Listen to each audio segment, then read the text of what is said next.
Bismillahirrahmanirrahim. Assalamualaikum warahmatullahi wabarakatuh. Selamat pagi, salam sejahtera. Kita bersua dalam Malaysia hari ini untuk edisi Isnin. Hari ini 7 Disember 2020, 21 Rabiul Akhir 1442 Hijrah dan hari ke-342, bermakna 3 beberapa hari saja kita nak menghabiskan 2020 ini. Ya, saya Ali Iskandar dan saya Marsilah Hasan. Assalamualaikum. Selamat pagi. Baik, hari ini pastinya pelbagai perincian. Kita akan padatkan anda dengan pelbagai perkongsian-perkongsian menarik. Antaranya kita nak bercakap mengenai jumlah kahwin menurun dan juga perceraian. Cepat tu masuk topik ni. Terus masuk topik. Tak tahu siapa nak cakap. Baiklah. Dan jumlah perceraian yang semakin meningkat. Okey, tadi kita sambung balik semula lah. Ceritalah. Hari ini kebenaran merentas negeri telah dibenarkan. Dan mungkin ada yang sedang bersiap sedia, kemas-kemas barang, bersiap sedia nak balik kampung. Tapi kan kita suka nak ingatkan kepada anda semua, walaupun kita balik kampung, kebenaran telah diberikan, patuh segala SOP. Dan kalau boleh kan sebenarnya kita tak naklah menjadi penyebab kepada wujudnya kluster baru dan juga membawa virus COVID-19 kepada ibu bapa kita di kampung. Kalau betul-betul tak ada keperluan, rasanya perlu kita duduk di rumah. Tapi ramai dah rindu nak balik kampung. Betul. Kan. Itulah dia. Tapi kita ingatlah, kita dah melalui pengalaman apabila merentas negeri itu mengakibatkan adanya kluster baru dan adanya kes-kes baru. Jadi fikirkan kali ini bagaimana kalau misalnya kita nak balik kampung juga, seperti Marsilah sebutkan, bagaimana penjagaan kawalan kendiri itu dapat dilaksanakan dengan sebaik-baiknya. Oleh itu, selain daripada kami berdua, seperti biasa, kita ada rakan setugas di hujung sana sedang menanti, serba hitam tetapi tak hitam sepenuhnya lah. Dia campur sikit lah. Campur sikit lah. Ya.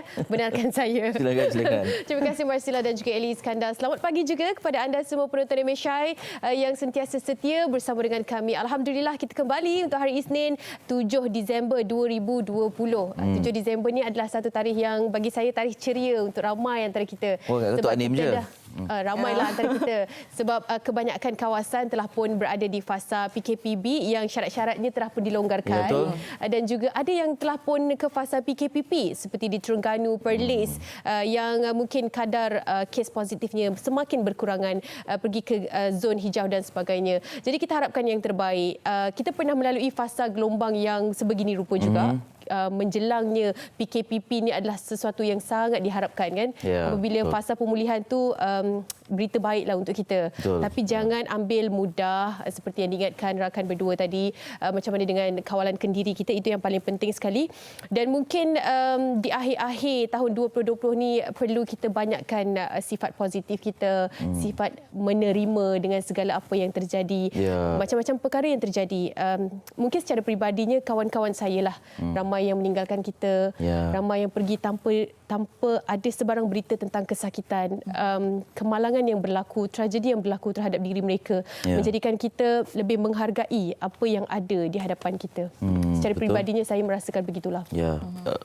Rakan-rakan gila kita yang ialah tanpa sebarang perkhabaran tentang tahap kesihatan, tiba-tiba pergi begitu saja. Jadi yang lain tu kita harapkan hargai kehidupan ini dalam suasana yang begitu tegang dan sukar ini, hargai kehidupan yang kita ada sekarang kan. Betul. Dan nak tak nak pun kita perlu dalam menghargai kehidupan yang kita ada, kita masih perlu sedar yang kita masih lagi berdepan dengan pandemik COVID-19. Mana sekarang saya nak kongsikan statistik terkini COVID-19 di mana semalam dilaporkan sebanyak 9 kes, semalam dilaporkan sebanyak 1,335 kes baru sudah dilaporkan, dan ini menjadikan secara keseluruhannya jumlah kes positif COVID-19 adalah sebanyak 72,694 kes. Dan juga bila kita melihat kepada angka ini, 2 kematian yang dicatatkan terbaru menjadikan kematian 382 kes. Namun begitu kes sembuh mencatatkan 4 angka juga, 1,069 kes sembuh. Alhamdulillah dengan 84.3% kadar sembuh. 382 kematian seperti yang disebutkan setakat 6 Disember 2020. Okey, ini taburan kes yang anda dapat saksikan. Semakin lama semakin memberikan angka yang ada setengah kawasan yang lebih mengerikan. Contohnya di Kelantan masih lagi berada di fasa yang serius. Sebab semakin lama semakin tinggi kesnya. Tapi mungkin di daerah yang lain, di mukim yang lain ada sedikit perkabaran yang baik. Itulah kalau kita perhatikan perubahan zon dan juga fasa ataupun warna ni kan. Dari tempat yang sebelum ni tidak ada masalah, tiba-tiba jadi. Itulah, Betul. ini bukan sebab virus itu timbul secara tiba-tiba di situ, tetapi mesti ada pergerakan yang mereka yang membawa virus ini. Sebab tu kita tidak boleh orang kata alpa. Kalau kita berada di zon hijau tu bukan bermakna selama-lamanya zon tu akan hijau kalau kita tidak menjaga mengadakan kawalan kendiri dan berhati-hati. Dan semalam juga dilaporkan terdapat kluster-kluster baru COVID-19. Ada 3 kluster baru iaitu antaranya kluster Ceram, juga ada kluster Pulau Berhala dan juga kluster Jalan Tampoi. Dan kita harapkan dah nak memasuki tahun 2021 ni, diharapkan pandemik ini cepat-cepat orang kata terhapus kan. Ya, mudah-mudahan. Kita tak tahu, macam tak nampak gambaran atau bayangan bila, tapi kita kena terus cekal sebab sekarang ini kita berdepan dengan bukan sahaja pandemik coronavirus ini. Kita harus uruskan dengan sebaik-baiknya, terutamanya di kawasan yang sedang dilanda banjir. Betul, Kan? betul. Ini kawasan yang sedang berhadapan dengan banjir, pun kawasan tu juga yang menghadapi coronavirus atau COVID-19 ini kan. Itu lagi satu cabarannya. Itu cabarannya. Okay, jadi hari ini kita nak fahami lebih lanjut dan juga nak mendapatkan perkembangan terkini lah situasi banjir di tempat-tempat yang terkesan ini. Kita nak ke surat khabar dahulu. Ya. Mungkin kita akan mudahkan dengan Harian Metro dulu. Okey, Harian Metro, perkabaran yang cukup mendukacitakan. Kita tahu semalam kita digemparkan dengan satu yang sangat sedih. Syafiq Ahmad merupakan sahabat saya juga, pernah interview beliau, pernah bekerja dengan beliau di Padang, seorang penyerang yang cukup hebat. Apabila tragedi ini menimpa keluarga beliau, ianya amat-amat mendukacitakan. Pulangnya sebagai jenazah, gambaran yang Syafiq Ahmad masih lagi tidak dapat menerima kehilangan ibu mertuanya dan juga anaknya yang berusia 22 hari. Arwah Aish yang meninggal di tempat kejadian apabila terlibat dengan kemalangan yang baru-baru ini berlaku pada jam 4 pagi di kilometer 163 Lebuh Raya Utara Selatan berhampiran Plaza Tol Jawi. Syafiq Ahmad ni seorang yang penyerang yang hebat lah, seorang yang pribadi hebat. Tapi bila perbualan bersama dengan rakan-rakan, katanya sepatutnya isterinya melahirkan pada 3 hari bulan 12, due date dia. Tapi rezekinya dapat berjumpa lebih lama, keluar lebih awal. Awal dalam sebulan macam itu kerana usia Aish, arwah Aish dah 22 hari. Jadi masa tu mungkin dipanjangkan sikit untuk bertemu di dunia dan insya-Allah akan ditarik di akhirat anak syurga ini, insya-Allah. Kita doakan yang terbaik, terus kuat. Terus keadaan kesihatan mental dan fizikal Syafiq Ahmad juga amatlah memberi impak kerana beliau juga akan terlibat dalam pasukan kebangsaan. Tapi namun begitu, masa yang diberikan sebanyak mana yang diperlukan oleh Syafiq untuk diambil untuk memulihkan emosi dan juga fizikal beliau. Kita harapkan yang terbaik. Ini saya Eli Marsila, lepas tahu perkara ini, berbual dengan kawan-kawan, saya terus ambil anak saya, saya terus cakapkan, ya Allah, ya Tuhanku, jagalah anak ini, kau berikanlah kekuatan jika perkara ini berlaku pada aku. Sebab kita tahu pasti mati itu pasti, tapi keredaan emak ini yang kita tahu kan, isteri Syafiq Ahmad sedang berada dalam keadaan kritikal juga, terlibat dalam kemalangan, dalam pantang, kehilangan anak dan kehilangan ibu. Ibu sendiri, ya betul. Ya, itulah keadaan yang cukup sukar, ya, yang rakan pun rasa sukar, apatah lagi keluarga yang berhadapan. Ya. Jadi kita doakan Syafiq dan keluarga tabah dengan ujian ini dan semoga dapat melalui hari-hari ini dengan penuh cekal lah, insya-Allah. Amin. Dan salam takziah daripada kami sekeluarga ya di MHI. Okey, kita nak ke paparan seterusnya. Ini mengenai kemelut politik di Perak. Adakah kekal PN ataupun kerajaan campuran.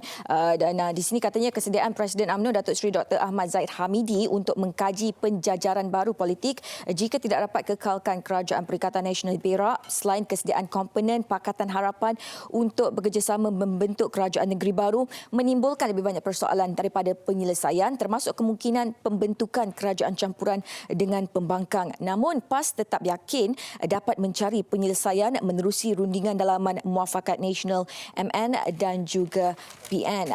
Dan perinciannya ada di halaman kedua. Persoalan yang timbul adalah sama ada Perak akan ditadbir ditadbir oleh kerajaan campuran dengan pembangkang atau terus kekal di tadbir PN. Dan pilihan pertama yang utama tentu UMNO mesti akan bekerjasama dengan PAS, bebas dan bersatu untuk menubuhkan kerajaan dengan menteri besar yang baru. Dan menurut pengerusi DAP Perak, Ngakoming, katanya demi kepentingan rakyat, DAP Perak sedia bekerjasama dengan mana-mana parti termasuk UMNO yang boleh membantu menubuhkan sebuah kerajaan pelbagai kaum yang kukuh dan stabil. Dan penganalisis politik pula berpendapat bahawa Bersatu perlu memberi laluan dengan menyokong calon UMNO sebagai Menteri Besar Perak yang baru bagi menamatkan kemelut politik di negeri itu selain mengelakkan pilihan raya diadakan. Dan kemelut politik Perak ini bermula selepas Ahmad Faizal gagal meraih sokongan majoriti adun dalam usul undi percaya. Dan kata Datuk Seri Dr. Ahmad Zahid Hamidi, UMNO akan mempersembahkan cadangan nama Menteri Besar baru kepada Sultan Perak secepat mungkin selepas memuktamadkan perbincangan dengan beberapa pihak. Itu antara perkembangan kemelut politik Perak yang berlaku baru-baru ini, dan untuk perinciannya anda boleh dapatkan Berita Harian. Itu biasa kata orang, politik Malaysia ini dinamik. Betul, berwarna-warni. Berwarna-warni. Dalam situasi begini pun masih lagi ada situasi politik yang menjadi perhatian. Jadi kita nantikan perkembangan terkini untuk negeri Perak. Baik, saya nak ke NST, New Straits Times, bercerita tentang SOP dan khususnya banjir. Muka hadapan sebelum tu. Walaupun ini diulang boleh dikatakan setiap hari, kan, masih lagi kita nak maklum kepada anda dan juga ingatkan kepada diri kita sendiri, please practice social distancing within limits. Kemudian banyak perkara berkaitan dengan pematuhan SOP kawalan kenduri, termasuk tentang striker JDT yang dikabarkan oleh Anim tadi. Pilihan penerbit dalam muka surat 14 tentang banjir dan SOP ketika banjir ni. Flood relief centres SOP to be reviewed, akan dilihat kembali. The National Disaster Management Agency NADMA will review the guidelines and standard operating procedures SOP at flood relief centres. Its Director General Dr. Dr. Aminuddin Hashim said the agency wanted to ensure that relief centres were smoothly operated and their safety aspects were well managed. He added that the review would include the use of face masks among frontliners and enforcement agencies during the rainy seasons. In terms of logistics, ini kata beliau, I was informed that there should be no problem as all facilities have been prepared by the agencies involved for in the monsoon. Food and other supplies provided to food victims such as rice and daily essentials are sufficient. Dari segi pengurusan bekalan, makanan dan sebagainya, insya-Allah tidak ada masalah sebab kita dah biasa dengan pengurusan banjir ini kan. Cuma SOP berkaitan dengan COVID ini yang harus dirujuk kembali dan dilihat bagaimana dapat ditambah baik. Kita harapkan ini dapat diuruskan dengan sempurna. Tidak mahu setakat ini kita harap kita tidak dengar kluster banjir lah. Betul. Itu paling kita tidak mahu dengar lah. Cukuplah dugaan yang diberikan itu pada fasa banjir dan untuk pasca banjir saja, kan? Betul. Bukan lagi dugaan yang lain. Anim, ada perkembangan banjir di Terengganu? Okey, betul. Kita bercerita tentang keadaan banjir di Terengganu yang kabarnya beberapa kawasan telah pun berada dalam keadaan yang baik, pulih, di mana paras air dah semakin lama semakin menurun dan mereka kembali dengan fasa pasca banjir ini. Tapi kita nak tahu juga bagaimana keadaan sebenar di sana bersama dengan pengerusi Malaysia Relief Agency Terengganu, Dr. Muhammad Ismail yang kini berada di talian. Kita akan bervideo call. Hello, Assalamualaikum Doktor. Waalaikumsalam warahmatullahi taala wabarakatuh. Doktor berada di Marang, Terengganu. Doktor sihat ya? Segalanya Alhamdulillah, insya-Allah. Okey, bagaimana dengan keadaan sebenar di sana, Doktor? Mungkin boleh kongsikan bersama dengan kami di MHI. Untuk beberapa hari ini, alhamdulillah, cuaca untuk saat dan ketika inilah sudah 2-3 hari ini dah kering lah. Alhamdulillah. Maknanya cuaca pun memang rasa mendukung kita. Bahkan pusat penempatan sementara dah banyak ditutup lah di Terengganu ni lah. Okey. Dan kita dapat tahu yang antara dilakukan oleh pihak MRA adalah membantu mereka yang asnaf dan juga membantu mereka dari segi fasa pemulihan pasca banjir. Jadi apakah yang dilakukan? Okey, untuk dalam saat dan ketika inilah, mula lebih kurang 2 minggu yang lalu, waktu pertama kali banjir di Terengganu lah, di semua daerah, kami usahakan untuk tetap menjaga SOP sebelum kami ke lapangan. Yang mana sebelum kami nak menolong orang tu, kita kena make sure lah kami pun selamat. Sebab sekarang ni bukan banjir macam biasa kan. Betul. Which is sekarang kita dalam COVID. Jadi apa-apa pun kami maklumkan kepada pihak JKM terlebih dahulu. Dan pihak polis yang mana pergerakan. Baru kami ke pusat penempatan banjir. Di situlah kami menyantuni masa-masa banjir yang datang secara mendadak lah biasanya, which is kadang-kadang dalam tempoh 1 jam, 2 jam banjir teruk, dia akan ada di pusat penempatan banjir lah. Okey. Sebagai badan NGO yang membantu memudahkan proses pasca banjir ini, apakah yang betul-betul diperlukan melihat kepada keadaan mereka sekarang ini, Doktor? Setakat inilah kalau kita melihat dalam situasi sekarang ni, which is banjir memang concern kita. Tapi pandemik COVID masih ada. So macam kombinasi dua dalam satu sekarang ni. Yalah, betul. Which is masa banjir ni pada waktu yang sama rumah mereka kena musibah dengan banjir. Tapi pada waktu yang sama juga mereka juga mengalami masalah dari segi ekonomi mereka sendiri yang mana dah beberapa lama dah saya kata ada yang terputus dari segi ekonomi lah. Jadi kami membantu semampu kami, baik dari segi kalau di penempatan banjir kami menyantuni segi hygiene kit, hand sanitizer, dan kami juga maklumkan kepada pihak JKM juga. Dan kalau melalui contohnya setelah mereka balik, ada yang kita tengok kumpulan-kumpulan tertentu yang mana BIM Pulau ataupun Asnaf, kami menyantuni dari segi pack makanan kami. Itu yang kami buatlah. Difahamkan juga khidmat pembersihan rumah ditawarkan oleh badan NGO MRA. Betul ke, Doktor? Ya, betul. Kami membuat apa yang mampulah. Biasanya kalau setelah betul-betul banjir dah reda dan mangsa banjir dah pulang ke rumah masing-masing, kami bentuk tim yang simple sajalah untuk bantu untuk membersihkan rumah-rumah sajalah. Macam tu je lah. Kini doktor berada di kawasan yang saya dapat lihat di belakang tu terdapat pack-pack yang akan diagihkan kepada asnaf, ya? Ya, betul. Mungkin di belakang tu antaranya adalah barang-barang yang diperlukan. Adakah sumbangan-sumbangan ini masih lagi diperlukan oleh pihak MRA untuk mereka yang ingin menyalurkan dan sebagainya, bagaimana? Okey, dikarenakan masa sekarang ini sebab kita masih dalam musim terkujuh, which is kalau kita perhatikan suasana cuaca di negara kita kan, seketika akhir November tempoh hari kita dah ada hujan lebat sekali kan. Kemudian ada fasa kering sekejap. Kemudian hujan balik. Episod dia jadi, jadi macam tu. Jadi kami memang kena standby je. Jadi barang-barang yang kalau kita tengok dekat belakang ni, actually dekat rumah saya sendirilah kita jadikan gudang sementara. Kami sediakan untuk hygiene kit dengan pack makanan. Bukan di rumah saya je sebab kita di Terengganu, MRA Terengganu ni buat ikut zon. Yang mana ada di utara Terengganu, ada Besut dan Setiu. Di Terengganu Tengah satu, ada Kuala Terengganu dan Kuala Nerus. Di saya sendiri, ada Marang dan Hulu Terengganu. Bahkan di zon selatan, ada Kemaman dan Dungun. Masing-masing penyelaras saya, kita bekerjasamalah. Kalau saya nak cover semua pun tak mampu. Yelah, betul, sebab saya masih terikat dengan kerja hakiki saya sekarang ni. Sebagai komandan pusat kuarantin. Jadi dua dalam satu juga saya buat kita.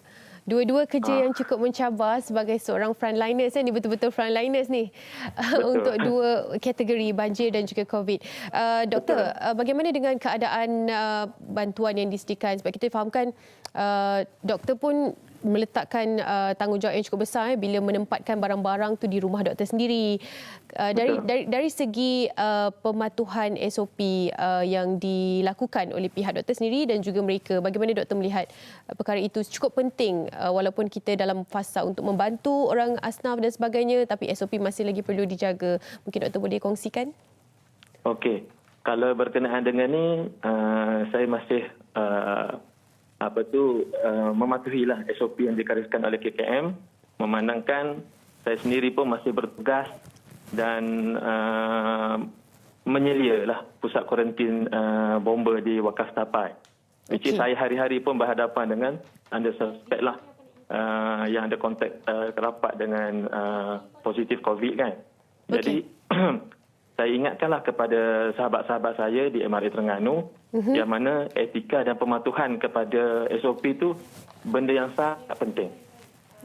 Walaupun kita kata nampak simple, tapi face mask, hand sanitizer, and then social distancing pun sangat-sangat saya terapkanlah. Betul. Kalau sebelum ni memang semua teruja nak bantu ke lapangan kita kata kita nak turun ke rumah langsung. Tapi sekarang ni situasi berbeza.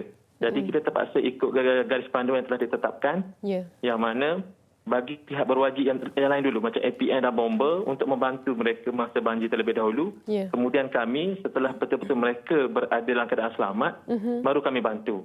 Jadi mana kami memang memerlukan nasihat daripada pihak yang yang berwajib lah, MKN, berkenaan prosedur-prosedur yang harus kami patuhi, JKM, untuk maklumat setiap bantuan yang kami nak hantarlah macam tu. Baik, terima kasih banyak-banyak Dr. Muhammad Ismail. Kita harapkan yang terbaik, kita doakan agar kesihatan juga dilimpahkan untuk doktor dan seluruh frontliners yang bertanggungjawab. Terima kasih doktor. InsyaAllah. Assalamualaikum. Waalaikumsalam warahmatullahi taala wabarakatuh. Dari Marang Terengganu, pengerusi MRA Terengganu Dr. Muhammad Ismail yang cukup memberikan satu kerja-kerja membantu mereka yang memerlukan. Tahniah dan syabas diucapkan. Mungkin juga ini salah satu penyebab tidak ada lagi kluster, alhamdulillah, kerana mereka cukup menitik beratkan SOP yang perlu diikuti oleh ahli-ahli frontliners ini. Terima kasih diucapkan kepada frontliners yang bertanggungjawab. Okey, kita bersama dengan Eli Iskandar kerana ada perkongsian seterusnya di MHR. Terima kasih Anim, dan kita doakan NGO yang lain juga dapat melaksanakan tugas dengan sebaik-baiknya kan? Betul. Okey, baik. Seperti yang disebutkan tadi, topik pagi hari ini kita apa, Marsila? Kita akan bercakap mengenai jumlah kahwin menurun dan penceraian meningkat. Ya, terutama dalam keadaan pandemik kita ni. Selepas ini kita akan bersama dengan tetamu untuk bercerita tentang kesan emosi anak selepas perceraian ibu bapa. Tapi sebelum tu kami sempat buat tinjauan tentang kahwin cerai inilah, isu inilah ya, tentang jumlah kahwin yang menurun dan cerai yang meningkat ni. Apa kata orang ramai? Saksikan. Lihat bilangan pasangan yang bercerai telah meningkat sebanyak 12%. Saya percaya ini adalah disebabkan faktor ekonomi dan kesediaan mental pasangan-pasangan ini. Kemungkinan sebab daripada long distance relationship antara suami dengan isteri, sebab kebanyakannya ada yang bekerja jarak yang jauh. So lagi-lagi bila time COVID ni kita tak boleh nak rentas negeri, rentas daerah. Mungkin itu salah satu faktor jugalah untuk mereka berfikir untuk bercerai sebab lama sangat tak berjumpa. 40 ke atas you lebih banyak perceraian. Sebabnya rasanya daripada muda sampai ke umur itu, both of you as pasangan you berubah. Because you are as a person berubah. So maybe dulu you ngam, sekarang ni you dah tak ngam, you know. So why force yourself? If you cannot resolve that differences, why force yourself to be in a marriage and not happy, you know, not happy? Kadang-kadang bila kita kerja kat rumah, work from home ni, work-life balance tu dah jadi mix together. Jadi dia tak ada macam separation. Bila masa kita kat rumah, nak berehat tu, dia dah blur tau. That konsep tu. Kadang-kadang malam pun dapat call. Jadi stres tu bertambah. Jadi saya rasa mungkin di kala PKP ni kita kena amalkan a bit more disiplin lah. Bila habis waktu bekerja tu, stop and then spend time with family. Adanya pandemik ni, ramai orang yang kat situ rasa macam stres, akhirnya terbuang kerja. Akhirnya mungkin dari situ emosi orang tu kan meluap-meluap. Akhirnya di situlah ramai terjadi perceraian dan lain-lain. Kadang-kadang orang cakap suami pun ataupun isteri yang dah tak ada perasaan kasih sayang tu. Jadi ini pun punca salah satu sebab perenggangan antara suami isteri.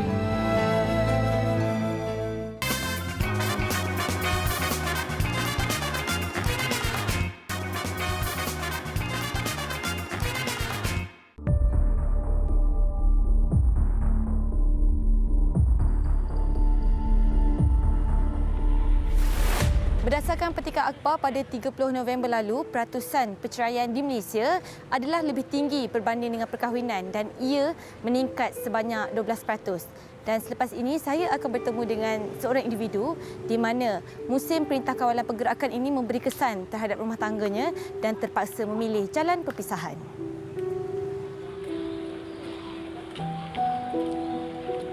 Pahit untuk ditelan. Sebuah malika yang dibina pada tahun 2015 akhir musnah pada Julai lalu tanpa diduga. Kenalan lebih kurang 2 tahun lebih dan kami ambil keputusan untuk berkahwin dalam 5 bulan lebih kurang. So, family dia pun okey. Terus kita decide kahwin dalam selang beberapa bulan, 3 bulan lepas tu terus kahwin. Macam mana keadaan masa mula perkahwinan, pertengahan dan sampai ke boleh berpisah untuk jalan terbaik? Biasa orang cakap pun awal perkahwinan semuanya indah kan. So, tapi tak dinafikan juga setiap perkahwinan pun ada ujian dia. Yalah, sepanjang 5 tahun kami berkahwin pun macam-macam ujian, macam-macam dugaan masalah yang kami hadapi. Kami bercerai pun pada musim PKP. Masing-masing work from home.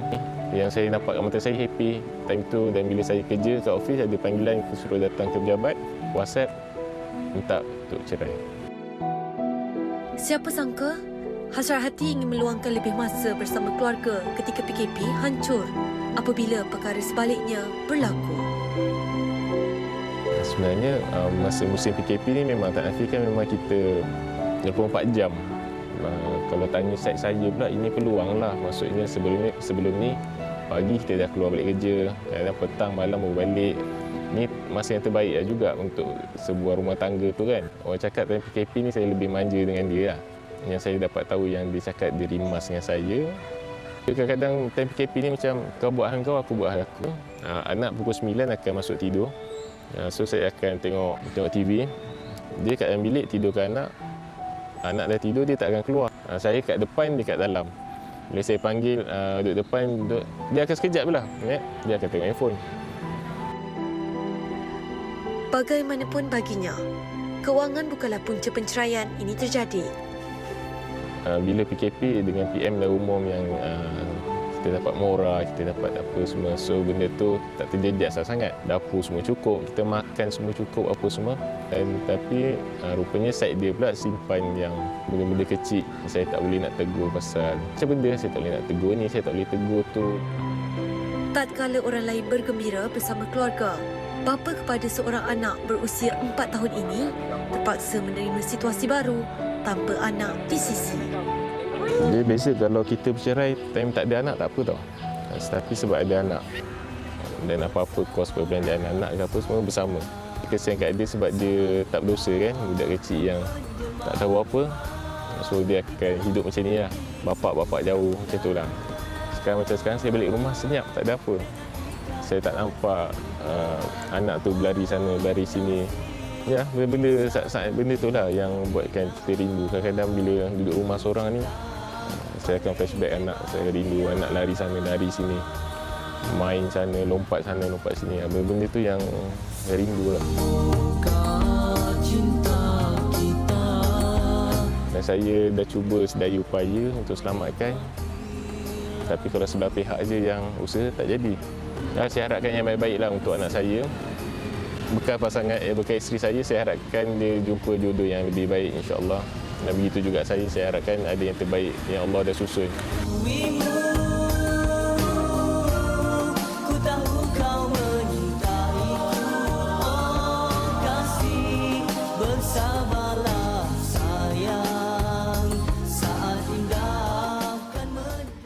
Baik, kembali dalam Malaysia hari ini dan kita berkongsi satu perbincangan berkaitan dengan perkara yang sering juga dibincangkan dari masa ke masa tentang perkahwinan dan perceraian. Cuma saat dan ketika ini ia menjadi sedikit unik dan sukar kerana kita berada dalam fasa terkurung, tidak bebas bergerak dan sebagainya. Jadi ini berikan kesan ya kepada perangkaan dan juga kepada aspek-aspek lain seperti emosi, dan juga lebih penting ialah kesan kepada anak itu sendiri. Jadi untuk itu saya bersama dengan Profesor Datuk Dr. Harina Hadiza Siraj, pengarah Pusat Citra Universiti Kebangsaan Malaysia. Assalamualaikum Prof. Waalaikumsalam warahmatullahi wabarakatuh. Apa khabar? Baik, alhamdulillah ini. Sihat alhamdulillah. Berbulan juga kita tidak berjumpa ya. Itulah dia. Ya, selamat datang ke Malaysia hari ini. Alhamdulillah. Kalau Prof tengok tadi bingkisan perkongsian, satu perkara jarang kita dengar lelaki yang berkongsi situasi ini kan. Dan kita juga perlu berlaku adil, kita sebelum-sebelumnya dengar dua pihak lah. Betul. Kan. Jadi apa yang boleh diperkatakan tentang perceraian dalam fasa pandemik ini? Okey. Sebenarnya kalau kita lihat perkahwinan ni semua harapnya akan bahagialah sampai bila-bila kan. Tapi kadang-kadang ujian-ujian begini hingga kan perceraian terpaksa menjadi jalan akhirnya, ya, mana dah tak ada jalan lain contohnya. Dan dalam pandemik ni pula, kita katakan bila semua ada di rumah, maka tentulah itu satu masa yang paling baik untuk meningkatkan masa berkualiti tu. Ya. Kita bercakap tentang family time, masa untuk keluarga. Ya. Dia sebenarnya kalau misalnya sebelum PKP ni, hubungan dan komunikasi keluarga tu memang sihat. Jadi bila kali ini duduk bersama, memang seronok. Sebab sebelum ni kita duduk dengan urusan masing-masing kan. Jadi dan mungkin masa berkeluarga untuk keluarga tu hanya waktu hujung minggu. Ni kali ni semua ada di rumah. Jadi mungkin awal-awal tu rasa seronok juga kan. Tapi bagi keluarga yang memang sudah menghadapi masalah, memang yang betul-betul tengah dalam konflik. Duduk sekali itu akan hanya mencetuskan perang dunia lah kan. Dan sebenarnya kalau untuk keluarga tu, keluar bekerja tu untuk ayah dan ibu tu adalah satu escapism. Kan? Sekarang bila PKP kita kena di rumah tapi kita kena bekerja juga. Dan kali ini kita betul-betul tahulah perangai seseorang tu. Dan sebenarnya ini satulah kita bila berkahwin mungkin dah dalam setahun 2 tahun tu ada perubahan sebenarnya kita ni kan mungkin sebelum orang kata tengah bertunang tu nampak cantik saja, tapi bila dah berkahwin tu di situlah realiti dia kan. Dan banyak expectation ataupun jangkaan-jangkaan yang kadang-kadang kita rasa patutnya dia buat macam ni, kenapa dia buat macam tu. Dan masalah kita pula, kita selalu diamkan saja. Kita letak bawah kapet. Sampah ni Eli kalau letak bawah kapet lama-lama dia menggunung juga tahu Kapet tu akan jadi tak rata.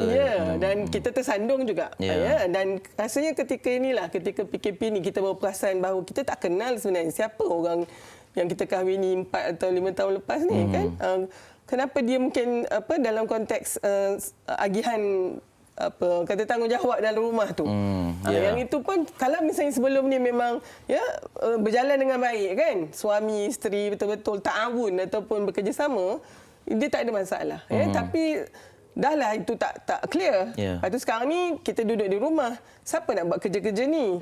Dulu anak kita hantar kat nursery. Jadi memang sangat banyak tekanan kepada keluarga sebenarnya. Baik, okey. Kalau kita dapat ambil satu aspek daripada kisah, sebab kalau umumnya cerita tentang perceraian ini amatlah besar perbincangannya, dan kalau kita boleh masuk lebih menjurus kepada seperti yang Prof sebutkan, pasangan dia dah memang ada konflik, dah ada krisis. Jadi fasa pandemik ini, fasa terkurung ni buatkan keadaan lebih sukar apabila anak ada di rumah dan sebagainya. Jadi emosi anak ataupun situasi anak juga harus dilihat sebab mereka ni seolah menjadi bangsa kepada keadaan. Saya rasa kadang-kadang ada pasangan yang mungkin tak nak berpisah kerana anak-anak. So untuk tu dia mungkinlah terpaksa betul-betul bersabar sampai anak-anak tu. Dan tapi bila anak tu dah besar dia bercerai. Jadi anak tu menjadi pengikat dalam konteks tu. Tapi ada juga yang mungkin keadaan terlalu tegang dan terpaksa jugalah. Khususnya kalau adanya keganasan rumah tangga, adanya kekasaran di situ, memang kita rasa itu jalan yang paling sesuai. Tapi kalau kita lihat dalam konteks ini, anak-anak akan melihat sebelum ibu ayahnya bercerai secara perundangan tu, dia ada emotional divorce dulu. Dia ada perceraian dari sudut emosi. Dan kadang-kadang ibu ayah ni terlalu terperangkap dengan konflik mereka hingga ketika tu anak-anak rasa terbiar juga. Walaupun satu rumah. So dia tahu mak ayah ni tengah ada. Dan mungkin kita kena tahu anak-anak ini menghadapi perceraian ibu ayahnya mengikut paling tidaknya umur dia, peringkat umur dia dan juga personality dia. Kalau kurang daripada 6 tahun ni, kadang-kadang kita tahu mereka ni tak berapa faham. Tetapi mereka memang, terutamanya kalau rapat dengan salah seorang, kedua-dua ibu bapa dan akhirnya mereka berpisah dan dia tak nampak yang seorang lagi tu, baik ibu atau ayah dia akan keluarlah tabiat-tabiat ataupun perlakuan tantrum, agresif dan seterusnya. Kan? Dan kalau misalnya kita tengok pula yang 6 ke 12 tahun, ini sebenarnya Eli yang paling ni, 6 ke 12 tahun dia dah ada kognitif punya ni, dia ada keupayaan berfikir. Dan anak-anak 6 ke 12 tahun ni bila ibu ayahnya bercerai, dia akan salahkan diri dia. Walaupun kita kata ini bukan salah kakak, ini bukan salah abang, dia kata mungkin mak ayah dia ni bercerai kerana dia. Dan dia sebenarnya sangat rasa bersalah. marah tak berapa sangat, tapi dia marah pada diri dia kan. Ni sebab saya jahat lah hari tu mama dan dia akan ambil all these small things. Dia ingat dia lah puncanya ya. Dan akhirnya tu bila tu utamanya bila ayahnya kena keluar ke kan, dia akan tengok ayah dia akan jumpa ayah dia lagi tak. Kadang dia akan bagi, dia kata boleh tak kalau kakak baik, papa balik tak rumah. Kan dia akan tanya mak dia, bila papa nak balik? Bila papa nak balik? Dan satu lagi dia akan risau, kalaulah nanti ibu dia tak ada, siapa nak jaga dia? Kan ya. Oleh sebab tu saya rasa anak-anak yang paling terkesan sebenarnya pada usia 6 ke 12 tahun. Ya, Prof, ini ini satu yang kita harus tumpukan perhatian. Fasa 6-12 tahun ni seperti disebutkan fasa kognitif ini, mereka boleh fikir apa yang akan berlaku pada masa depan berdasarkan apa yang telah berlaku pada masa silam. Jadi bila dia nakal, lepas ni macam apa jadi. Jadi ini yang buatkan saat ini fasa yang sangat kritikal untuk mereka. Sangat kritikal. Okey. Jadi dalam keadaan pasangan ibu bapa ni sedang berkrisis, berkonflik, bagaimana nak diuruskan situasi ini terutama untuk anak-anak yang boleh berfikir ini? Okey, mungkin saya tambahkan sikit untuk yang remaja. Okey. Ada satu lagi fasa ya. Remaja ni dia orang pasal dia orang dah ada ya, dia juga dah matang cara berfikir dia dan emosi dia pun dia dah boleh kawal sikit. Tapi dia sebenarnya lebih detached. Dia tak salahkan diri dia. Tapi sangat marah dengan kedua orang tua dia. Dia rasa dua orang tua dia ni macam budak kecil kan. Dia tak boleh solve dia punya problem ya. Dan dia sangat marah juga. Dan ketika ni dia nampak cool saja ya, tapi dalam hati tu sangat marah khususnya kepada sama ada ibu atau ayah yang dirasakan punca ya. Dan yang ini kalau kita lihat yang datang tu nanti bila katalah ibu dan ayah tu nak kahwin lain ke contohnya. Anak-anak remaja yang paling ya akan memberikan banyak halangan kerana itu respon dia. Okey.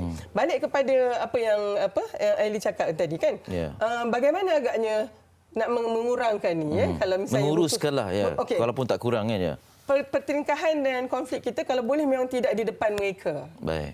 Ya, ini yang jadi masalah bila kata bergaduh, ya baling barang ke atau di depan mereka. Itu just tambahkan lagi lah. Okey.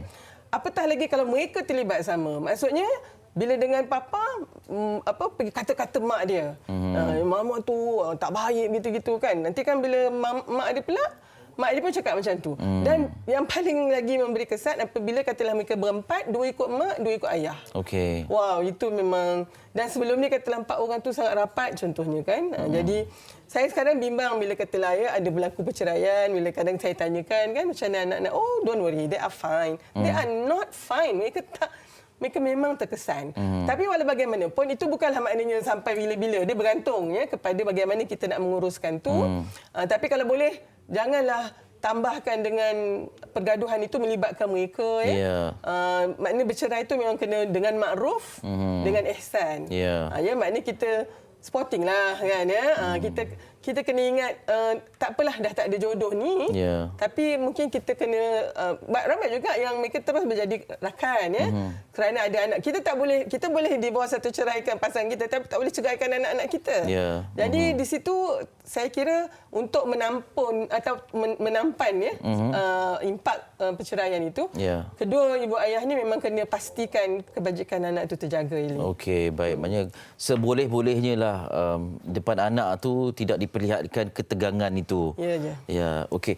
Untuk yang anak remaja pula bagaimana? Sebab mereka mungkin nak melihat kronologi peristiwa tu dah boleh membaca dan sebagainya. Jadi untuk anak remaja bagaimana? Saya rasa kalau dengan anak remaja, khususnya kalau ibu dan ayah yang mungkin ada komunikasi yang bagus kan, dia boleh dapatkan pandangan anak remaja tu. Kata abang, mama dengan ayah dengan mama ni mungkin ada isu sikit. What do you think? Dan dengar dia punya pandangan. Pandangan dia kadang tu mungkin lebih bijak lagi daripada kita sebab dia melihat di luar kan. Dan mungkin kadang-kadang anak-anak ni dia kata okeylah. You all I think you all memang tak boleh duduk sekali lah.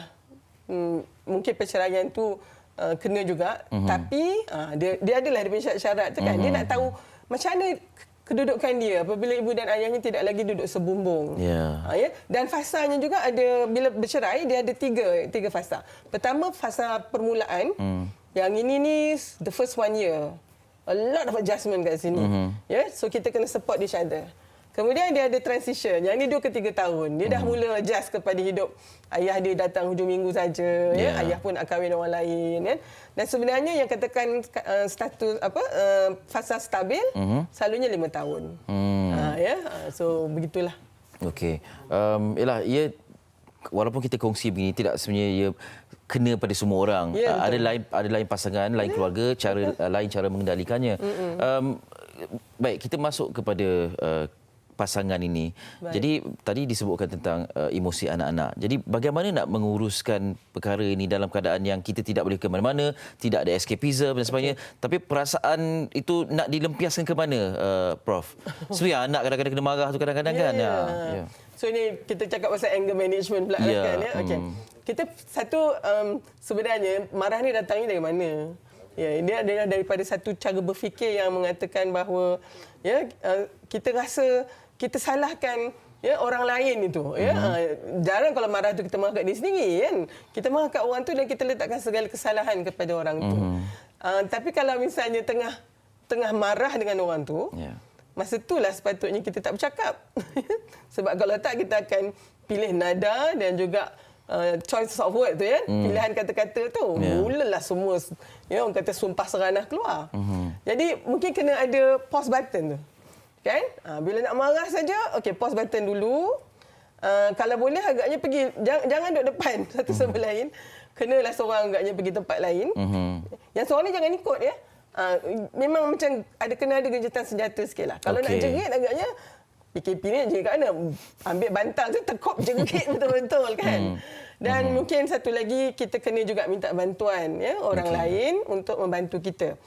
Dan saya rasa bantuan profesional sangat penting. Kita kurang yang tu lah, Ili, marital therapist ni kan, maknanya juruterapi perkahwinan. Yang akan dengar dua-dua ni kan. Tapi bukan senang sebenarnya Jadi kalau saya tanya rakan-rakan psikologi saya, kenapa tak nak jadi marital therapist kan? Dia kata, susah. Dia punya pasal the tug and war tu. Kejap kita dengar daripada isteri, memanglah suami tak guna betul. Dia dengar suami pula, isteri tu macam mana kan. Jadi kena ada latihan dia jugalah. Tapi di sini jugalah ahli keluarga boleh membantu. Paling tidaknya mungkin kita ambil anak dia sekejap. Bagi anak-anak tu duduk rumah kita dulu, khususnya masa tegang tu. Tapi sekarang ni dah boleh kan? Dah boleh rentas daerah semua ni. So saya rasa mungkin ada masanya kena ada separation juga. Supaya tidak escalate ataupun memuncak kepada kadang-kadang yang kita tak mahu. Okey. Prof sebut tentang marital consultant tu kan? Terapis tu yang sangat sukar untuk diperoleh, dan kalau ada pun sukar untuk pasangan yang berkonflik ini untuk bertemu Okey. Jadi kita pula secara umumnya kebanyakan cara untuk mereka meluahkan rasa ini ialah menggunakan media sosial. Tu dia. Jadi bagaimana pandangan Prof dengan tindakan ini? Mungkin dulu kan zaman sebelum ada Sokmed ni, media sosial ni, kita mungkin banyaknya menulis sajalah menulis untuk kita bertatapan sendirilah kat diary sekarang kan. Sekarang diary kita tak tulis dah dekat ni, kita tulis dekat media sosial dan kita tak tahu siapa yang melihatnya dan siapa yang nak respon Jadi mungkin kita juga perlu tahulah batasan sejauh mana yang kita nak kongsikan dengan media sosial tu, khususnya dengan rakan-rakan yang sebenarnya kita tak nak jumpa pun. Dan mereka tak ada dalam keadaan kita. So dia boleh je bagi nasihat yang kalau aku dah lama tinggal gitu kan. Dan dia mungkin kita tak boleh dengar lah cakap dia tu sebab dia tidak ada dalam situasi kita. Jadi mungkin untuk mengurangkan impak, dahlah stres perkahwinan dengan masalah itu memang stres. Letak pula kat media sosial lain pula stres dia. Jadi dan mungkin kalau khususnya kalau ada pihak ketiga pula ni Ili. Antara sebab berlakunya perceraian kerana ada pihak ketiga. Kita sebenarnya pihak ketiga ni dia boleh masuk kerana antara suami dan isteri itu renggang. Dia kalau rapat ni tak ada siapa boleh masuk in between kan, macam soft lah kan. Mungkin sebelum SOP kita ni soft tu kena rapat barulah tak ada syaitan di tengah tu. Super jugalah. Saya bukan nak kata orang ketiga tu syaitan, tapi maksudnya adalah sebab berlaku dalam hubungan ini hingga berlaku kerenggangan, maka orang ketiga boleh masuk. Hari ini bukan orang ketiga tu bukan orang perempuan saja, tapi juga wanita kadang-kadang ada juga yang masuk itu sebenarnya lelaki lain. Jadi dan mungkin satulah saya nak ingatkan ibu ayah, anak-anak memerhatikan semua ni. Jadi kita mungkin sebab impak dia bagi anak daripada rumah tangga yang berakhir dengan perceraian, memang ikut kajian nampak bahawa anak-anak ni pula bila mereka berkeluarga, dia punya jangkaan untuk mereka bercerai juga tinggi. Jadi sebab mungkin cara dia menyelesaikan masalah samalah juga dengan ibu ayah dan dia merasakan bahawa actually bercerai pun okey apa. Dan kadang-kadang memang bercerai itu diperlukan. Dalam Islam itu sebabnya masih boleh kita bercerai tapi ada tempoh di situ kan. Kan? Betul. Ada tempoh iddahnya untuk kita fikirkan. Sebab kadang-kadang keputusan kita buat tergesa-gesa. Jadi apa-apa pun saya rasa dia balik kepada kebijaksanaan kedua suami isteri dan ibu ayah ni lah. Betul. Ma'ruf dan ihsan tu ya Dr. Prof sebutkan. Terima kasih banyak Prof sudi berkongsi. Jadi banyak kita belajar hari ini dalam tempoh yang singkat ni. Jadi dalam kita berdepan ataupun siapa yang berdepan dengan situasi ini hadapi dengan matang nak uruskan dengan sebaik-baik sebab anak sedang merhati, anak sedang menilai apa yang berlaku. Profesor Datuk Dr. Harlina Siraj, terima kasih banyak-banyak, pengarah Pusat Citra Universiti UKM bersama dengan kita. Kita nak berehat seketika, selepas ni masih lagi bercerita tentang perceraian dan perkahwinan ni tapi dari segi perangkaan semuanya seketika dalam Malaysia hari ini.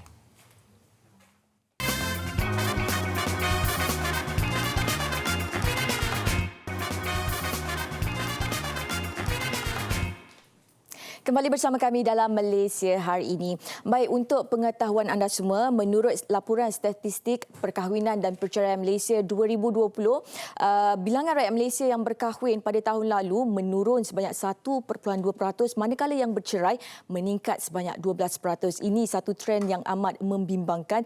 Dan hari ini untuk mengupas mengenai perkara ini, bersama saya di studio ini untuk mengetahui apa puncanya dan adakah disebabkan pandemik COVID-19 ini menyebabkan meningkatnya peratusan perceraian di Malaysia. Dan untuk mengupas isu itu, bersama saya hari ini adalah Datuk Seri Dr. Muhammad Uzir Mahidin, Ketua Perangkawan Malaysia, Jabatan Perangkaan Malaysia. Assalamualaikum Doktor, apa khabar? Sihat ya? Alhamdulillah sihat. Okey, baik Doktor. Kita bercakap mengenai statistik perkahwinan yang semakin menurun dan juga perceraian yang meningkat. Jadi mungkin doktor boleh terangkan perbandingan tahun lepas dan tahun sebelumnya untuk lebih jelas lagi. Terima kasih. Masihlah. Assalamualaikum warahmatullahi wabarakatuh dan salam sejahtera. Jadi sebelum saya menjelaskan tentang dapatan data statistik perkahwinan dan perceraian 2019 ini, ingin saya nyatakan data yang dibentangkan ataupun yang diterbitkan oleh Jabatan Perangkaan Malaysia baru-baru ini adalah berdasarkan statistik yang kita kumpulkan daripada data pentadbiran, iaitu daripada Jabatan Agama Islam Negeri-Negeri dan juga dengan kerjasama daripada Jabatan Mahkamah Syariah dan juga Jabatan JAKIM. Jadi berdasarkan statistik yang terkini yang kita keluar berdasarkan 2019, 2020 belum keluar lagi sebab belum habis.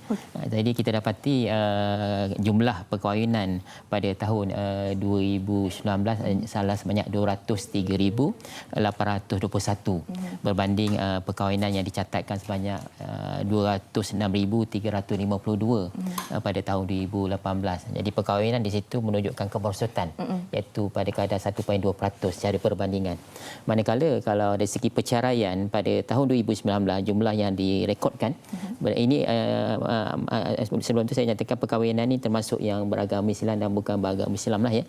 Jadi jumlah perceraian pada tahun 2019 adalah sebanyak 59,976 perceraian. 975 perceraian, manakala perceraian dicatatkan pada tahun 18 lebih kecil iaitu sebanyak 50,862 perceraian, iaitu berlaku peningkatan sebanyak 12.0%. Jadi antara negeri-negeri yang menunjukkan kadar kelahiran ataupun berlaku bilangan perkahwinan dan perceraian tertinggi pastinya selari dengan bilangan penduduk, iaitu negeri Selangor yang tertinggi kedua-duanya, yang diikuti negeri Johor dan yang ketiga negeri Perak. Yang terendah selari dengan bilangan penduduknya adalah Labuan dan juga Perlis. Okey, baik. Doktor, dikabarkan ketika musim PKP ini ramai yang memfailkan penceraian kerana suami ada yang hilang pendapatan dan sebagainya. Jadi adakah doktor melihat bahawa situasi pandemik COVID-19 yang melanda kita sekarang ini menjadi salah satu sebab pertambahan kepada penceraian ini? Berdasarkan statistik yang kita kumpulkan, macam saya nyatakan tadi, adalah berdasarkan pada tahun 2019, tetapi berdasarkan laporan-laporan awalan yang diterima kalau kita saksikan di media massa kan, kita dapati berlaku nampak trend corak, maknanya jumlah perceraian dan bahkan perkahwinan juga berkurangan. Misalnya kita lihat sebulan kalau kita ambil 203,000 tadi setahun, maknanya perkahwinan lebih kurang 17,000 satu tahun. Jadi 17,000 sebulan. Dan pada bulan Mac hingga Mei boleh dikatakan perkahwinan amat kecil. Dan dalam aspek perceraian ini kita dapati masing-masing menghadapi masalah semasa kita mengalami ancaman COVID-19 ini, terutamanya di kalangan kita yang dalam keadaan yang tidak stabil dari segi emosi disebab kekangan ekonomi, pengurangan pendapatan. Dan juga ini selari dengan permasalahan yang saya ataupun kita teliti bahawa hampir 80% daripada rakyat Malaysia ini duduk di bandar. Jadi pastinya kehidupan di bandar ini semakin kompleks, semakin mencabar, dan ini menyebabkan banyak perkara-perkara yang memberi tekanan kepada semua pihak. Dan ini yang kita bimbang kalau kita lihat corak perceraian 2019 telah meningkat, dan kita juga bimbang ianya akan terus meningkat pada tahun 2020 ini. Okey. Baik doktor, saya tertanya-tanya apa yang menjadi punca kenapa trend perkahwinan ni semakin menurun? Apa sebabnya, orang dah takut nak kahwin ke? Kalau kita lihat dari segi perkahwinan yang semakin menurun ini berdasarkan review, kalau kita lihat penulisan-penulisan dari segi ilmiah menunjukkan bahawa ciri-ciri sebuah negara maju, kebanyakan kalau kita lihat negara maju tu banyak yang kita dapati masing-masing menangguhkan perkahwinan, dan ada di kalangan ramai yang baru bekerja, mereka ingin menumpukan lebih kepada kerjaya, dan juga ingin merasa nikmat dipanggil financial freedom. Dan dalam keadaan yang sekarang ni kan kita lihat sebelum COVID-19 lah, bahawa ramai di kalangan rakyat di dunia ini suka travel, kadang-kadang travel dengan kawan-kawan dan sebagainya. Jadi pastinya ini juga menjadikan suasana untuk berumah tangga berbanding 10-20 tahun lepas mungkin agak berkurangan. Dan sekarang pun kalau kita lihat dari segi mengejar pendidikan yang lebih tinggi menjadi salah satu keutamaan untuk semua banding yang sebelum ini. Jadi dengan tuntutan kehidupan yang semakin meningkat dari segi ekonomi, keuangan, jadi kita melihat terdapat trend di kalangan lelaki dan perempuan ingin memberi fokus kepada kerjaya, dan ini memberi implikasi kepada kadar bilangan perkahwinan. Okey, baik, maknanya kalau dulu 10-20 tahun dulu habis saja tamat belajar, perempuan memilih untuk berkahwin, tapi sekarang selepas habis belajar belum masanya lagi untuk memikirkan soal perkahwinan. Dan juga satu lagi yang ingin mungkin kalau kita boleh buat analisis berhubungan dengan statistik ini tentang perceraian, saya juga berbincang dengan rakan-rakan, dan kita boleh menilai bahawa kalau sebelum ini kehidupan kita banyak berada di luar bandar kan, Mazilah. Jadi kemungkinan dulu 20-30 tahun lepas, kadang-kadang walaupun kita berkeluarga, telah beristeri, kadang-kadang kita duduk bersama-sama dalam satu kampung, dalam satu komuniti yang mana rumah kita pun kita tengok mak ayah kita dulu di kampung, rumah mak ayah kita pun dekat dengan rumah parent. Bahkan dekat rumah makcik, rumah mak nakal, pasal ada rumah saudara kan. Jadi kita dapati di zaman terdahulu hubungan ukhuwah antara kekeluargaan extended family ini agak kuat. Kadang-kadang mak ayah tak boleh, mungkin kurang sikit, sudah biasa dengan anak, kadang-kadang pak cik atau mak cik yang menegur dan memberi nasihat dan sebagainya. Jadi kita dapati kekuatan institusi rumah tangga pada zaman-zaman dahulu begitu tinggi. Dan selari juga mungkin waktu ketika itu cabarannya tidak seperti sekarang, yang mana cabaran sekarang ujian dari segi kompleksiti hidup di bandar ini boleh saya katakan begitu demanding lah. Di sinilah saya nampak peranan kita untuk kita melihat bagaimana kehidupan di bandar ini perlu kita hidup dalam keadaan yang lebih mencari supaya penyesuaian dapat dicari dengan lebih cepat untuk membina keluarga supaya keharmonian itu berlaku. Jadi kita tak nak senario kehidupan berumah tangga ini bercelaru dan sebagainya. Tapi saya ingin nyatakan kita juga buat masa ini sedang meneliti data-data yang dihasilkan menggunakan data pentadbiran ini. Buat masa ini Jabatan Perangkat Malaysia belum dapat menganalisis dari segi corak perceraian ini dari segi tempoh masa perkahwinan itu.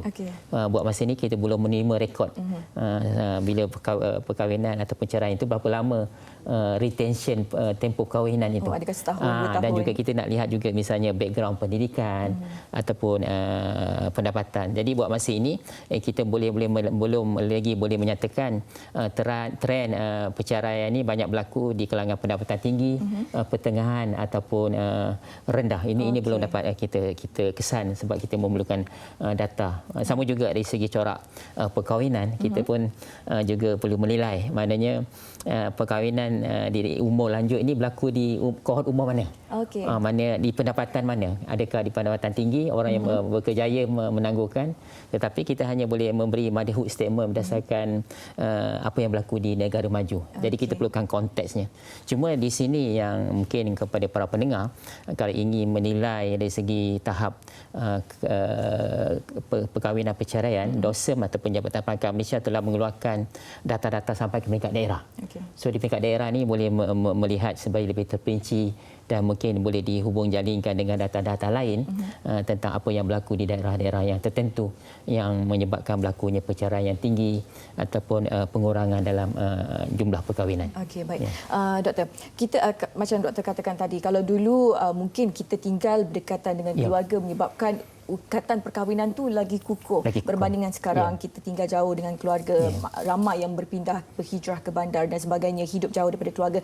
Dan adakah doktor melihat ini salah satu ada yang duduk di bandar dan ada yang duduk di luar bandar, mana satu peratusan yang paling tinggi? Kalau kita lihat macam saya nyatakan tadi, sebab kita perbandaran kita dah hampir 80%, jadi secara automatik lah, maknanya perceraian dari segi bilangan ni banyak berlaku di bandaran. Dan segi kadarnya memang kita nampak kadar perceraian di bandar lebih tinggi daripada luar bandar. Ini kadang-kadang nak balik kampung pun boleh bergaduh kan. Nak balik raya dulu lah. Sekarang tak tahu, insya-Allah tahun depan boleh beraya lagi. Tahun ni kita tak boleh beraya sangat di kampung kan. Kadang-kadang perkara-perkara yang kecil pun kalau kita tidak menangani dengan baik pun boleh menjadi punca pergeseran dan sebagainya. Dekat sinilah juga ingin saya lihat ataupun nyatakan bahawa dengan adanya corak pertumbuhan ekonomi yang inklusif ni, saya nak cuba hubungkan statistik perkahwinan dengan perceraian dengan konsep inclusiveness yang mana kalaulah pertumbuhan ekonomi Malaysia ini, kemakmuran ekonomi Malaysia ini tidak berlaku hanya di satu tempat, boleh dibawa kepada semua di kawasan luar bandar dan sebagainya, kemungkinan kehidupan yang lebih baik dapat dilakukan di luar bandar, maknanya tak perlu berhijrah migrasi ke bandar. Ini membolehkan mungkin saya melihat bahawa bila kita nak membangunkan sesuatu kawasan di luar bandar, di belakang tu Masilah sebenarnya ada satu keseronokan bila mana seseorang itu boleh bekerja ataupun mendapat kehidupan di tempat mereka sendiri, yang mana di samping mereka bekerja, mereka juga boleh menjaga keluarga, menjaga ibu bapa. Kurang tekanan. Ya, kurang tekanan. Dan ini sebenarnya salah satu pendekatan yang mungkin telah kita lakukan dan boleh ditambah baik. Itu sebab kalau kita lihat sekarang ni, kalau pembentukan ataupun pembinaan setengah-setengah infrastruktur, universiti dan sebagainya, kalau dulu kan tahun 80-an 90-an di Lembah Kelang saja kan. Sekarang universiti pun banyak di kawasan-kawasan di negeri. Ini boleh menggerakkan aktiviti di negeri berkenaan, dan sebenarnya ada bersama-sama program ekonomi itu, ada program sosial, institusi keluargaan dan kemasyarakatan. Mungkin doktor boleh terangkan sedikit apa kesannya perceraian yang semakin meningkat, perkahwinan yang semakin menuruni kepada ekonomi negara? Ini yang menarik bila diminta untuk saya memperhalkan tentang statistik ini ialah kalau kita lihat pada tahun 2019, data menunjukkan kita punya jumlah kelahiran pada tahun 2019 adalah sebanyak 487,957 orang. Berbanding 2018, kelahiran adalah sebanyak 501,945 orang. Buat pertama kalinya jumlah yang lahir menurun sebanyak 2.8.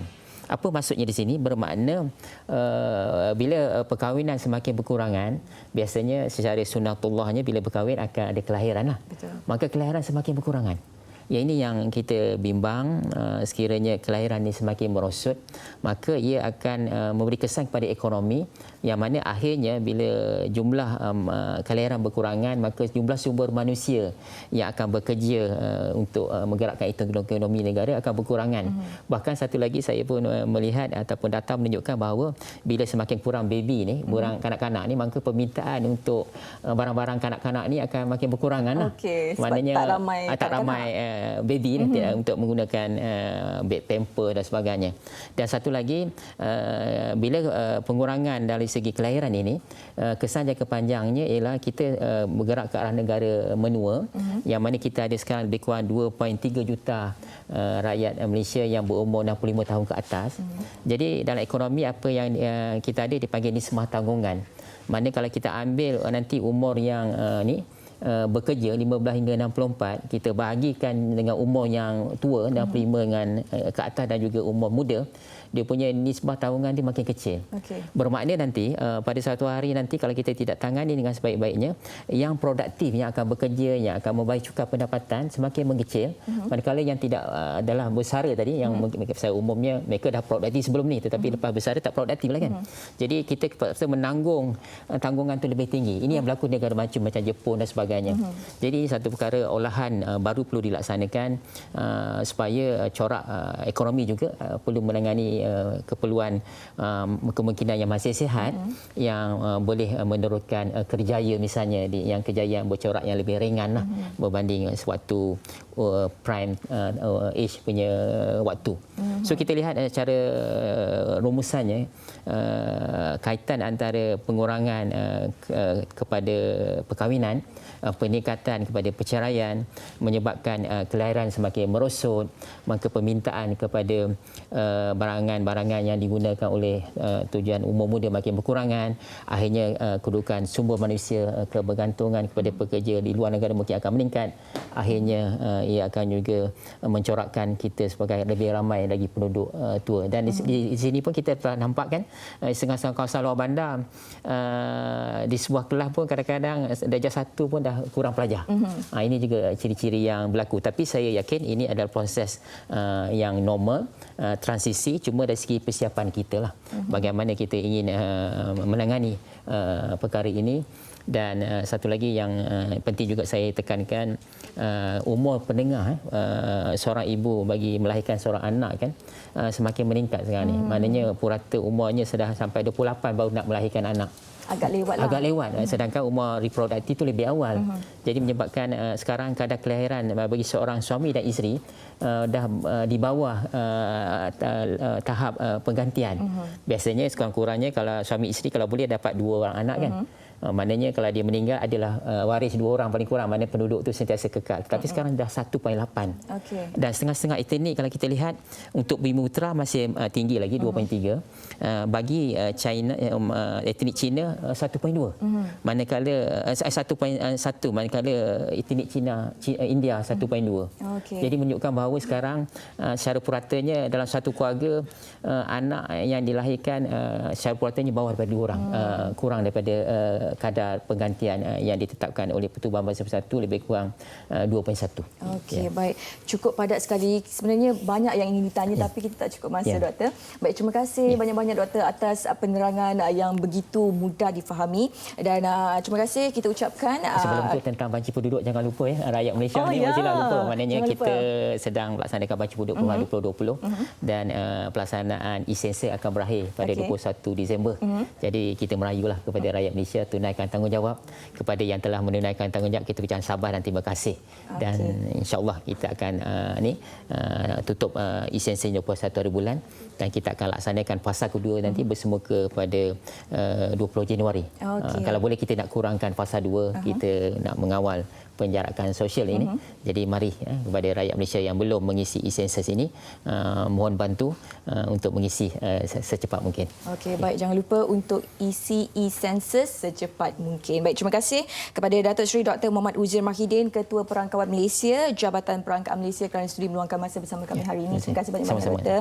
Baik, selepas ini kembali nanti kita akan bersama Mimi Fly, Adam Izzi dan juga Farid Frekuensi. Semuanya dalam Malaysia Hari Ini.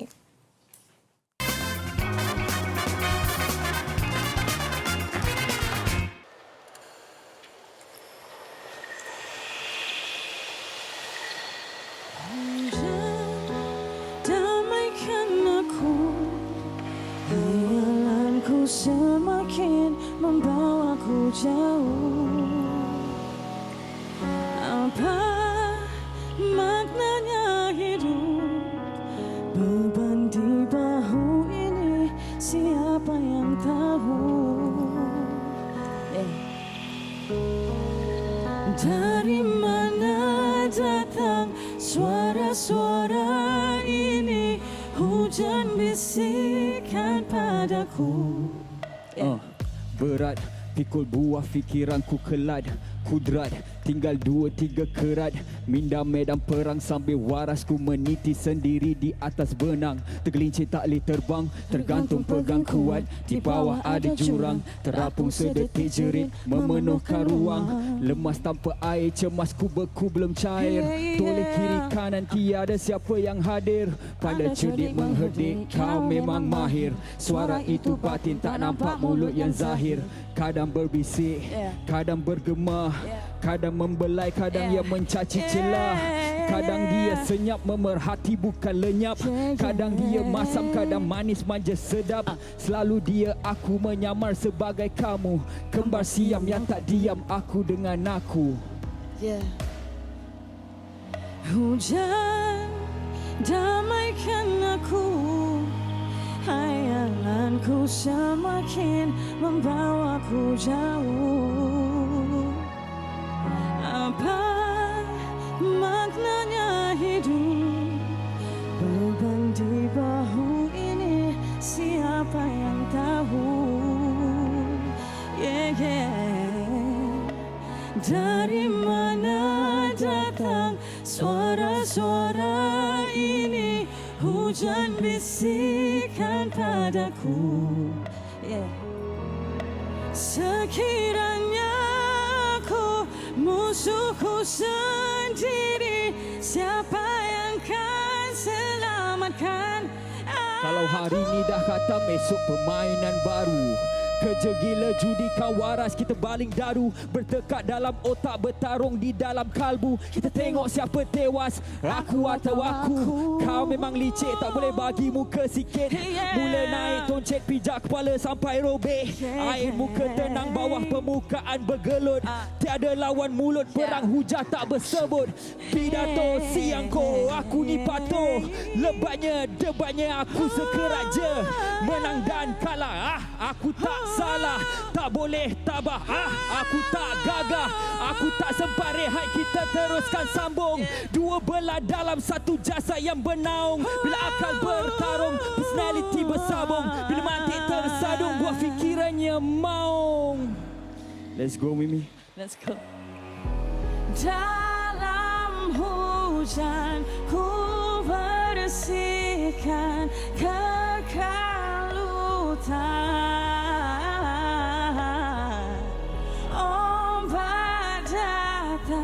Ombak pergi, aku tenang.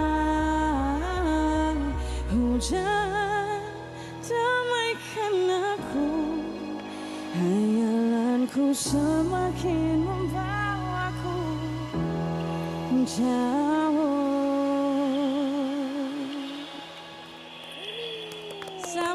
Selamat pagi Mimi Fly dan juga Farid Frekuensi.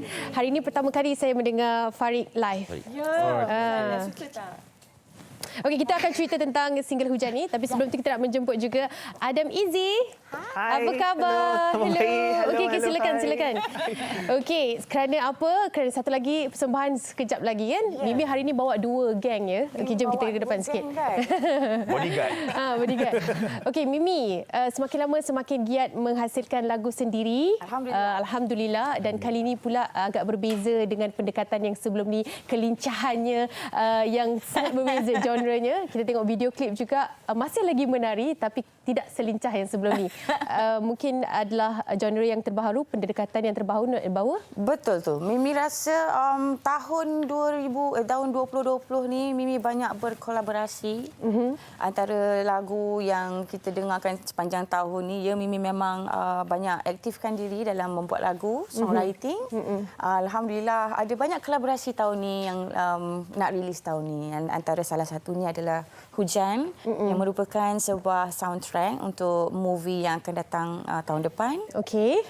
Dan juga Menanti bersama Adam Izzy. Mimi pun sangat excited dengan Adam Izzy ni. Lagu dia baik gila. It's a good song. Okey, kejap lagi kita dengar, okey? Okey, lagu ini juga, lagu Hujan adalah hasil daripada Mimi dan juga Ultimate. Dan sepatutnya berduet bersama dengan Rafiq Khairuddin. Hasil ciptaan Rafiq Khairuddin, Mimi Fly dan juga Ultimate. Okey. Tapi memang kita semua sedia maklum Ultimate tak perform live sekarang. Jadi di sinilah Farid Frekuensi. Saya one of my favourite rappers sekarang. Kenapa memilih Farid? Sebab dia gempak gila. Sebab dia hebat. Terima kasih. Tapi tu like Farid punya perasaan bila digandingkan bersama dengan Mimi untuk lagu yang hebat ni, lagu Hujan. sebab dia pun hebat. Ultimate pun hebat. Saya kerdil je. Saya rasa macam like alamak. Tak, persembahan dia tidak kerdil ya. Tapi itulah like, tapi memang sangat tua dan sangat bersyukur sebab Mimi sudi dia boleh tendang saya bila-bila masa. Ini dalam fasa test ke? Sesiapa yang akan Okey, untuk single Menanti pula bersama dengan Adam Izzy, macam mana pertemuan Adam Izzy dan juga Mimi ni boleh berlaku? You must cerita. Saya tulis lagu Menanti ni dah lama dah sebenarnya. Lepas tu masa PKP masuk, nanti ni rasa macam dia fit lah. Kita semua menanti. Betul, menanti sampai sekarang pun menanti juga. Jadi lepas tu Mimi pun dapat dengar lagu ni kan. And macam Farid katalah, Mimi sudi buat lagu dengan saya. Saya pun penerimaan itu sangat penting. Kesudian Mimi tu memang sangat penting bagi kalian berdua. Betul. Yalah, Mimi dah berapa tahun Mimi dalam industri? 12 tahun dalam industri kan. Dan dalam ramai-ramai partner duet lah dan sebagainya. Adakah ada timbul rasa untuk solo pula selepas ini? Actually memang Mimi sekarang tengah bukan saja busy dengan kolaborasi, Mimi masih juga busy dengan lagu solo Mimi. Cuma Mimi tak pandai cakap. Mimi pandai tunjuk. Tunjuk tu nanti Mimi tunjuk lah. Action speaks louder than words. Dia macam tu. Okey. Kita nak juga bersama dengan Marcella dan juga Eli Iskandar di sana. Nak singgah-singgah bersama Mimi. Masih lagi nak tanya mengenai Hujan. Okey, katanya Mimi nak sangat berduet dengan Ultimate. Dah dapat berduet dengan Ultimate ni. Macam mana cabaran bekerja dengan Ultimate? Tak ada cabaran guys, tak ada. Ultimate is cool guy. Tak ada cabaran. Okay, cabaran dia adalah kita nak make sure kita punya passion dalam lagu itu sama macam dia. Dia memang bila dia datang dengan wordplay dia. Dia sangat berjiwa kan? Sangat jiwa. Dalam nyanyian. Sangat besar. Tulisan dia sangat menarik. Farid sangat pun menarik. Adam pun memang peminat Ultimate. Bekerja dengan dia memang best. Mimi pun actually sangat happy dengan produk kami yang Hujan ni sebab dia cerita tentang pergolakan minda. And also music video ni kami guna handphone, kami guna iPhone 11. Dia production movie ni. Sangat dahsyat. Memang Mimi memang betul-betul fokus on apa yang Mimi suka buat. Biasa sepanjang 2020 ni bila kita dah MCO yang sebagai artis Mimi rasa itu. Mimi rasa kalau Mimi nak buat apa-apa, Mimi nak buat dengan siapa? Mimi nak buat dengan siapa yang seronok bekerja. Dengan situlah yang ni lah yang Mimi bawa ni lah yang Mimi suka. Mungkin selepas ni ada perancangan nak korang sekali bergabung. Nanti kita bincang. Nanti kita kena tunggu dia terima sekali lagi. PM tepi. Kena tunggu dia terima sekali lagi. Saya ada satu je soalan nak tanya Farid. Oh ya saya. PM sweatshirt tu. PM Sweatshirt tu PM. Oh, PM tu. Oh, baik, boleh share. Ya, betul. Mimi kan minta Ali. Mimi pun minta. Yeah, it was my own merchandise. Dia siap ada mask lagi tau. Oh, ya ke? Ya. Okey, sebab kita tahu yang saya dapat kamu tahu. Saya dapatkan. Oh, untung minta live tu dapat tahu selalunya. Main tipu, pandai dia. Pandai. Mungkin Adam Izzy, sebelum kita nak akhiri perbincangan ini, kita pun dah sampai ke penghujung rancangan. Bagi mereka yang nak mengenali anda lagi, bagaimana? Nama saya Adam Izzy. Sebelum ni saya kerja sebagai penyampai radio. Sekarang saya masuk muzik. Saya baru lagi ni sebenarnya. So Mimi ni sebagai kakak tau, bawa saya masuk industri. Saya pun baru. Dia jatuh ke market kita. Apa tu maknanya otai. Betul. Dia ni otai. Jadi Kalung kawasan. Kalung kawasan. Ya, jadi harap boleh lagi keluarkan banyak lagu tahun depan, especially sebab tahun ni PKP kacaukan semua plan kita kan. Jadi hopefully tahun depan kita akan keluar banyak lagu dengan Mimi sekali, hopefully. InsyaAllah, yes. Okey, Mimi, penghargaan Mimi kepada peminat-peminat semua yang sentiasa menyokong Mimi. Terima kasih banyak-banyak. Mimi tak boleh nak buat apa-apa kalau tak ada peminat, tak ada penyokong. Terima kasih. Jangan lupa layan, jangan lupa stream lagu Hujan dan juga Menanti di digital music platform kegemaran anda. YouTube dia pun dah 50,000 views kan? Yes. Dah 51,000. Jangan lupa tengok kat YouTube. Baru sebulan. Nanti music video kita buat tak? Of course. InsyaAllah. Dia tanya live memang dapat. Tak boleh reject. Macam mana nak reject? Okey, Farid, bagi mereka yang nak mengenali dan nak tengok lagi karya Farid, macam mana? Boleh cari saya di Instagram, Farid Frequency, FARIQ_FREQUENSI. Farid Frequency. So saya banyak aktif rapping kat situ. Baik. Baik sangat. Bakat-bakat yang kita baru nampak, bakat-bakat yang kita baru baru timbul, tapi kita harapkan semoga segar dalam industri nyanyian. Yang terbaik untuk anda berdua. Saksikan nanti Menanti daripada Mimi dan juga Adam Izzy. Sebelum itu kita bersama dengan Marcella dan Eli Iskandar. Terima kasih. All the best kepada kalian. Adam, ada tak orang keliru awak dengan Jaafar Kampung People? Ada? Muka macam Jaffer. Dalam Kampung People. Tak ada? Oh, okay. tak ada. Rambut dia. Rambut lebih kurang. Mata Ini rambut baru ni. Rambut baru. Ini rambut PKP. Oh, rambut PKP. Okey. Baik. Okey, kita akan dengarkan persembahan seterusnya daripada Adam dan juga Mimi Flash nanti. Sebelum itu kita nak maklumkan apa yang Menarik esok ya. Menarik esok, jangan lupa pendakwah berilmu. Itu topik kita esok. Pastikan anda menonton kami jam 8 pagi esok untuk tahu info dan ilmu-ilmu barulah mengenai pendakwah berilmu ni. Ya, okey, kita berehat seketika untuk hari ini. Kita tutup tirai dengan persembahan Mimi Fly dan Adam Izzy Menanti. Selamat selalu. Assalamualaikum. Bye.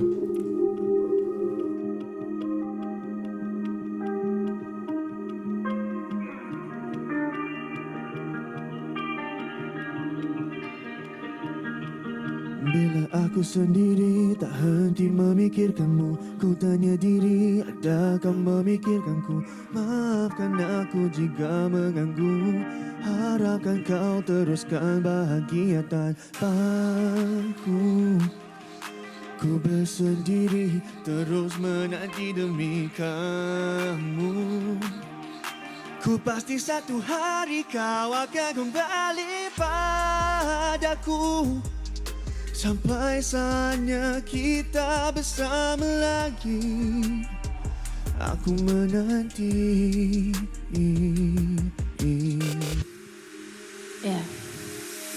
Bila aku sendiri tak mahu memikirkanmu, ku tanya diri sampai bila harus berharap pada yang tak pasti.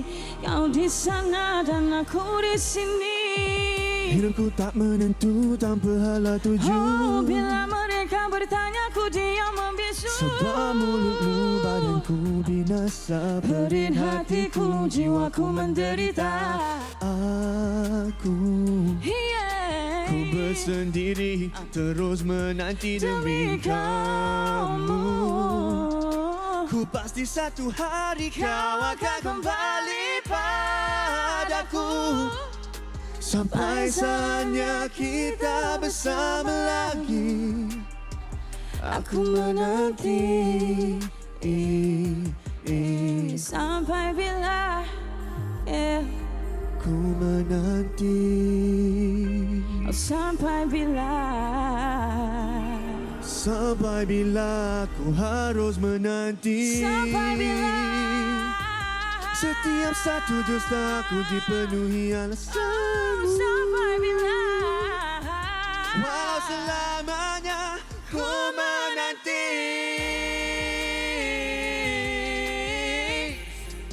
ku bersendiri demi kamu.